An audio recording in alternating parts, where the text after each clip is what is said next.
আত্মপ্রকাশ করল নতুন ক্রীড়া সংগঠন বাংলাদেশ জেলা ও বিভাগীয় ক্রীড়া সংগঠক অ্যাসোসিয়েশন। শনিবার জাতীয় ক্রীড়া পরিষদ মিলনায়তনে ৪৫ সদস্যের কমিটি ঘোষণা করা হয়, যেখানে আছেন বিগত সরকারের সময় নির্যাতিত ও নিপীড়িত ক্রীড়া সংগঠকরা। এই সময় বিগত সরকারের সময় ক্রীড়াঙ্গনে দলীয়করণের সমালোচনা করেন সংগঠকরা। ক্রীড়াঙ্গনকে এগিয়ে নিতে রাজনীতি মুক্ত রাখার আহ্বান জানান তারা।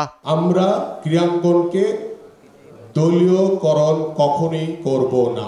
অতীতে যে কাজগুলি করেছে ফ্যাসিস্ট আওয়ামী লীগ সরকারের তারা যে কাজগুলি করেছেন সেইগুলি থেকে যেন আমরা বিরত থাকি। খেলাধুলার উন্নয়ন ও তৃণমূল থেকে খেলোয়াড় তুলে আনতে নানা দাবিও জানান সংগঠকরা। আমরা ক্রীড়াঙ্গনকে দলীয়করণ করব না, দলীয়করণ হতে দেব না। ক্রীড়াঙ্গনকে ক্রীড়াঙ্গনের মতো চলতে দিতে হবে। যাদের বেসিক ক্রিকেটিং আইডিয়াস আছে, যাদের একটা স্বপ্ন আছে যে আমি বাংলাদেশ ক্রিকেটকে এই জায়গায় নিয়ে যেতে চাই, আমি এটাই রিকোয়েস্ট করবো যে তাদেরকেই সিলেক্ট করা হোক। ক্রীড়ার উন্নয়নে অতীতে বিএনপি সরকারের নানা পদক্ষেপ জানান দলটির স্থায়ী কমিটির সদস্য হাফিজউদ্দিন আহমেদ। এ সময় সমসাময়িক রাজনীতি প্রসঙ্গেও কথা বলেন তিনি।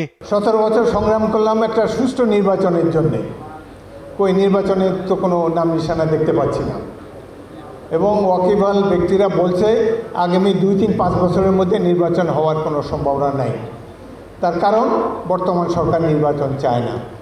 রাখাইনে প্রবেশে জাতিসংঘকে মানবিক প্যাসেজ দেওয়ার বিষয়ে দেশের জনগণ উদ্বিগ্ন বলেও জানান বিএনপির এ নেতা।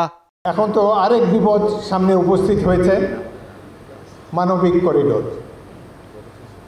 আমরা কি জনগণের সম্মতি ব্যতি রেখে যুদ্ধে জড়িয়ে পড়তে যাচ্ছি? দেশের মানুষ আজকে অনেক উৎকণ্ঠিত।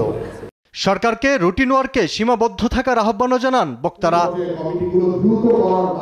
আলী আক্কাস, আকাশ, দেশ টিভি, ঢাকা।